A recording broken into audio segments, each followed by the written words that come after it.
Hi, this is Josh from MYOB Enterprise Solutions. This video is a look at how to use business events for change notifications in MYOB Advanced. Starting in the 2020.6 release, you can use the powerful business event features included in MYOB Advanced to alert users when records are modified, replacing the change notification features that were present in earlier versions. In an upgrade to Advanced 2020.6 or later, any record change notifications that you'd set up previously will be converted to business events automatically.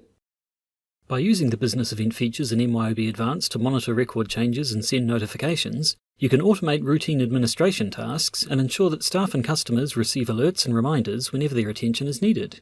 On data entry screens where business events are supported, a Business Events button is available in the screen toolbar.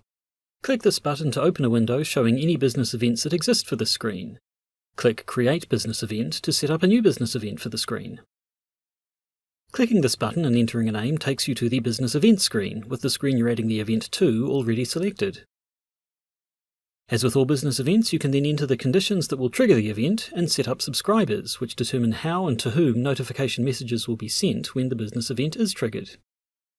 For example, we could set up an event that sends an email alert if a customer's credit limit has changed. For more information on the available options when adding a business event, see the Business Events video under System Administration on the MYOB Advanced Education Centre. Once this event has been saved for the customer's screen, we can see it in the Business Events window for that screen. Now, when a customer's credit limit is edited, an email notification will be triggered using the email template we selected.